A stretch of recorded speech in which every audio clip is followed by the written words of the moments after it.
The Children of Starlight by me. All right, here we go. All right, we're going to start here with the prologue. A single panoramic window overlooked the ruined city of Terra below. The land was scorched, the very earth left smoldering, and the beauty of creation was marred by decades of violent war. Most of the land's flora and fauna had been driven to extinction, erased by the flames of the apocalypse. 2 religions, 2 forms of magic, 2 goddesses, and 2 men diametrically opposed in both ideals and beliefs, locked in a brutal war of attrition. The room around them was still, isolated high atop the tallest spire of the only palace left standing, the final bastion of humanity. The Arbiter slid 2 golden chalices across the small wooden table, one for each of the weary men situated across from each other. These were no ordinary men. They were the last 2 living vessels of incredible power, abilities bestowed upon them by deities. They were the last 2 sorcerers left to walk the realm of Yorth. The powers these men held were once a blessing to humankind, but such power in the hands of mortals proved to be a dangerous prospect, one with terrible consequences. For such power tends to create a hunger, an unending lust for more. Eventually, the gifts which had been intended to better the world were turned to weapons, their true purpose twisted and corrupted by the weak minds of zealous men. Minds filled with fiery ambition and an unquenchable thirst for power. After decades of strife and bloodshed, the end of the world was now upon them. The war had gone too far, taken too many lives, and destroyed nearly everything once held dear to them.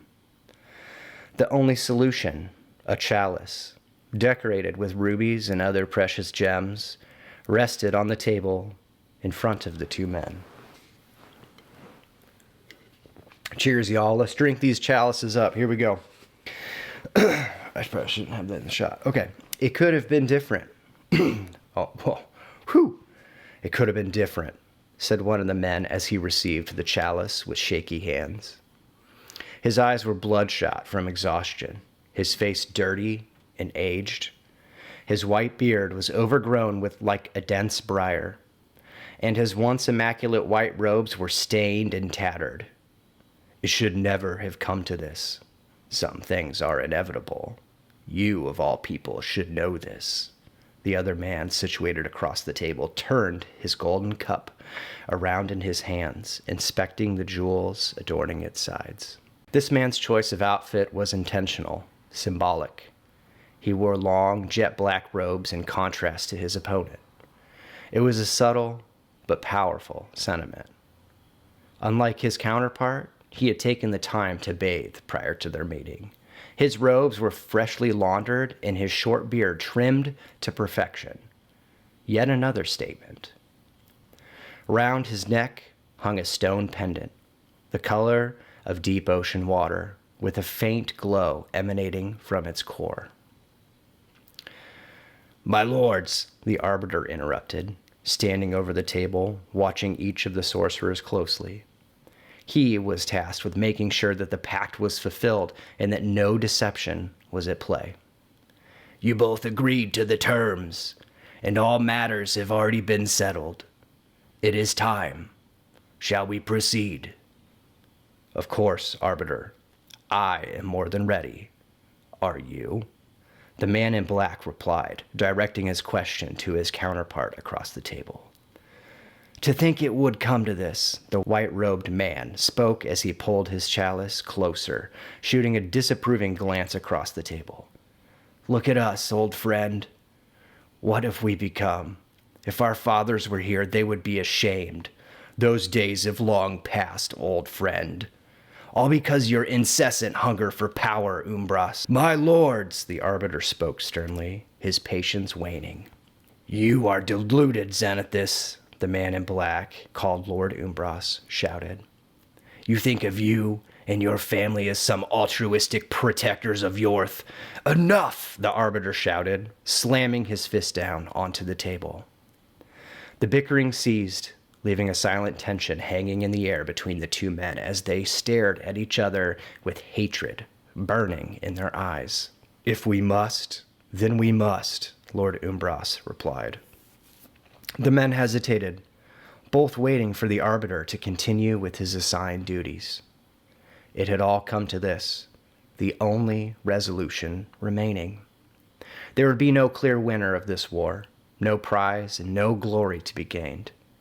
Once close friends, these two men had become mortal enemies, and now they were situated across from one another, content and anger flowing openly between them. Both of their armies had been destroyed. All of their fellow sorcerers had fallen, and both of their homes lay devastated. The realm of Yorth had been wrecked by their hatred in a deeply rooted conflict of ideals. The small wooden table between them now represented a permanent scar upon their friendship, a schism between them that would ultimately become their own demise.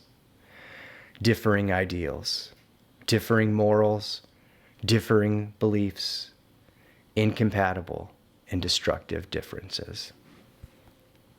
There remained only one way to end the war and preserve the last signs of life on their world. The Arbiter leaned forward over the table, quietly announcing that the time had at last come. The sorcerers lifted their chalices, watching each other meticulously with great distrust. So long, my old friend, Lord Zenithus spoke as he tipped his chalice in the air.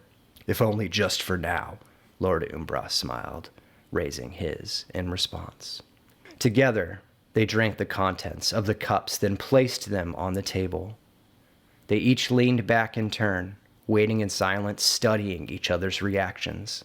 While Lord Zenithus struggled to hide his obvious fear by squeezing the arms of his chair, Lord Umbras displayed an unsettlingly jovial smile as the poison coursed through their veins. Lord Zenithus closed his eyes. A warm sensation crept up the back of his neck. A numbness flowed outward from his chest into his arms, down his legs and to his feet, and eventually across his face. Then came a tingling sensation that was neither painful nor pleasant. His breathing slowed as a wave of calm washed over him, like falling into a pool of warm water.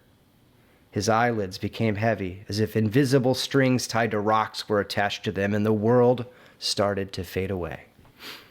The war came to an end when the two men died. Both sorcerers slouched over lifelessly across from one another at the small wooden table.